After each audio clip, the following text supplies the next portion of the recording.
In this video, I'm going to show you guys the best budget gaming PC for Fortnite. This PC with pretty good specs will get you stable 240 FPS in Fortnite while recording and streaming for around $600. This PC is honestly great, and had I known that I can get great performance in Fortnite without a PC costing an arm and a leg to buy, I would have done so. All the PC parts will be linked in the description for you guys to buy, but anyways, let's go ahead and start building this gaming PC. Let's start off with the CPU, and the CPU we have on here is the AMD Ryzen 5 5500.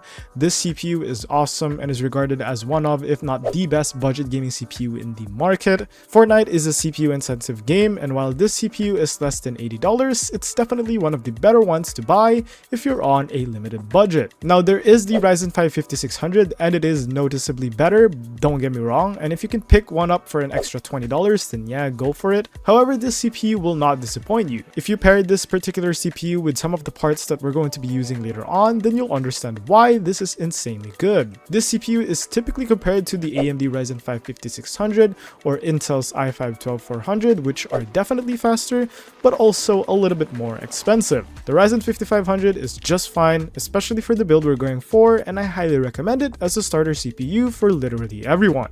As for the motherboard that this CPU will be sitting on, we have the ASRock B450M motherboard. Motherboards aren't really all that interesting. It's pretty good and it's pretty cheap. You do have to update the BIOS for this motherboard because it is a B450 to work with the CPU, which to be honest isn't really that hard to do, and definitely worth it considering that you will save a lot of cash getting a B450. This motherboard can handle up to 3200 MHz on the RAM, which is pretty solid. It has an NVMe SSD slot, and all in all, it's just a pretty solid motherboard to start out with. Definitely, if you want to buy a better CPU and you want to buy better RAM, you obviously want to be upgrading this to a better motherboard. But again, as a starter motherboard, this one is perfect in every way possible. It's cheap, it's pretty durable, and it also just works with all the parts in this video, so might as well just buy it. The next item we have on here is the RAM, and getting the Silicon Power Value Gaming DDR4 RAM is pretty good. I'd personally get two 8GB sticks like the one on screen because I feel that you can at least upgrade to 32GB RAM if you ever feel like it. 16GB works just fine, and for $36, I guarantee you will not find any RAM that's better than this one. It does suffer on the aesthetic side, no RGBs, it doesn't even look pretty, but this one is a great buy for those looking for pure performance out of their PCs, and 3200 MHz 16GB DDR4 is not too bad. Moving on to the SSD, we have the crucial P3 Plus 1TB Gen 3 NVMe SSD.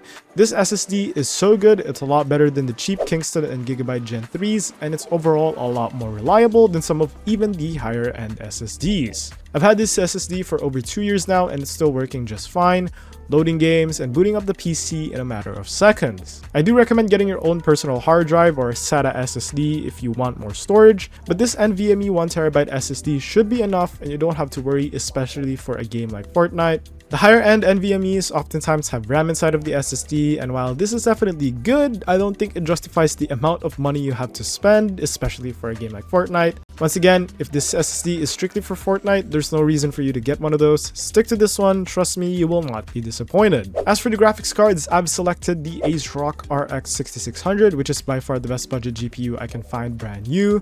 It's a great GPU, and paired with the CPU we had earlier, I think it works extremely well in Fortnite. This is not an NVIDIA GPU, so it's obviously less aura, but it's known to be one of the best value GPUs in the market, and if you don't care about aura or if you don't care about popularity, this one is the best. If you watch benchmarks with this CPU GPU combo, you will be amazed by how well these two perform at literally under $300 combined. You can get stable 200 FPS in late game scenarios, and even more so in just general gaming, which is insanely good for a super duper budget gaming PC. I apologize to everyone who's a massive fan of Nvidia, I just think it's extremely difficult to go against AMD if we're talking about budget graphics cards. They are the kings of value GPUs for a reason, and that is why I've chosen the RX 6600 for this PC, and you should too. I know I talked about the aesthetics not playing a role here, but the NZXT H5 Flow just looks too good for too low of a price to pass up. NZXT cases will always look premium and will always feel premium, and for some strange reason, I really like the texture of the H510 Elite,